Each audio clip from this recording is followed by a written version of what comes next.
Hello and welcome to our second task of week 6. This is where we're going to start getting a bit more practical and setting some goals around what you've been reflecting on. Now, today we're going to talk about short-term, medium-term and long-term plans and goals. So before we start, when I talk about short-term, I'm thinking over the next week or so. The medium term, I'm referring to certainly the Christmas period, the rest of this year, and probably into New Year. I know that's a time of year a lot of people are already starting to think about. And also, long term, I'm thinking about the next year or so of life. This is not intended to make it seem like you should be doing all these things. Absolutely not. This might be the right time for you, if you feel like it, to dig into one or two or all of them. It's completely up to you. I don't suggest it because I think that this course, the last 6 weeks, should have made you really clear on all of those things. But it's an opportunity for you to take the things that you have worked out you want more of or less of and start moving towards them, because that's what this is all about. This wasn't intended as 6 weeks to be done and then put away in a drawer and forgotten about. I'd be quite upset if I thought that that was the case. So see which ones feel like a good fit for you right now. And as I say, come back to this in future if right now isn't a good time for any of them. I'm going to make this much more free than previous tasks where I perhaps said there is a worksheet that goes with this. Now you have a choice. There's a visualisation that goes with this, and you can use that for the short-term, medium-term or long-term plans.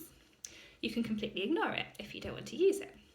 You can also see what's going to work best for you. If you're a visual person, perhaps creating some kind of mood board for you to display with pictures, quotes, beautiful things to have in front of you. Maybe that is what's going to drive you forward and remind you what you're after in the short, medium or long term. Maybe writing a list will work best for you. Will simply writing a few things out like that do it for you? Then do it. If you want to write things out but you want to be more specific, perhaps a bit more creative or with some more length, you know I'm going to say grab the journal. I am all about the journal. But maybe you're more creative than me. Maybe you want to draw it or paint it or do something that I can't even imagine because I'm not an arty person. Make this your own, because as you know, I'm going to say, there is no right or wrong, only what's right for you right now. So see how you want to apply all these things and put them together. Bearing in mind your reflections, your priorities from week 5, what do you want to move forward and do, and what sort of timescale is going to be useful for you? This is entirely your own thing. Now there's 2 more things I want to mention today. First thing is that sometimes I think having a word or a short mantra can remind us to stay on track. Now I'm going to give you some examples. Perhaps you are wanting a passive, quiet, restful kind of a week or kind of a month. When I say passive, there's no judgment. That sounds great to me, to have a really relaxed December and New Year. So do you need to remind yourself to stay more present? Could the word mindful, every time you find yourself going off track in some way, bring you back to the enjoyment of the festive season? Perhaps you want to start 2019 focusing on personal growth. Maybe you want to take action and do bold things. Would a word like growth or action inspire you and remind you to stay on track? Now, I don't mean to suggest, of course, that you should be having a mindful Christmas or an action-filled 2019. If those ideas sound awful to you, see if something naturally comes to you. I find that often the case. Of course, there are journal prompts to go with this in the email as well, because getting that journal out and trying to work out what it is that you would like more of or less of, sometimes answering in the negative can really help, can help you find that word or that mantra. Now, when I say mantra, it doesn't have to be anything difficult. One of my most used mantras is done is better than perfect.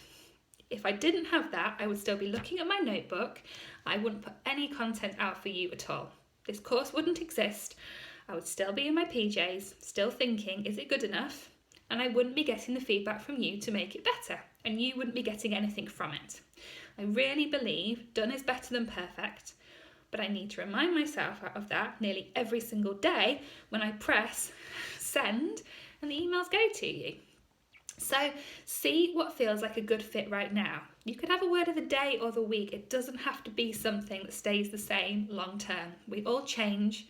We all change our minds. We go through phases, and that's absolutely fine. And that very much links into the third thing I want to mention to you today. Regularly checking in with yourself. You've learnt a lot about yourself over the last 5 weeks, right? What are you going to do with it? It's easy to forget what we've done on a daily basis. So one thing I'm going to encourage you to do is on a daily basis if it suits, or maybe a weekly basis. For me personally, doing this on a Sunday evening or a Monday morning is really powerful. 3 questions. What do you need right now? What are your priorities? What are you not going to do? Or what do you need less of? Sometimes, as I've just said, answering in the negative can be really powerful. I'm not going to push myself this week to work beyond certain hours. I'm not going to add anything else to my to-do list. These things can give us a lot of freedom. So think about how you can check in with yourself, because you know yourself better than anyone. And that inner voice of your mind, or sometimes your body, your gut instinct telling you, I'm tired today, I need less. Following that is going to give you more when you've rested and you've recovered. It's tempting, the shoulds and the guilt and the roles. It's tempting to keep going, when actually it's okay to slow down a bit. Not necessarily stop, just slowing down can make such a difference. So consider when you want to do this task. When is going to be a good time for you to think about the short, medium or long term? Consider how you want to put it together, whether you want to do something creative, something arty, something written, something simple, however suits you.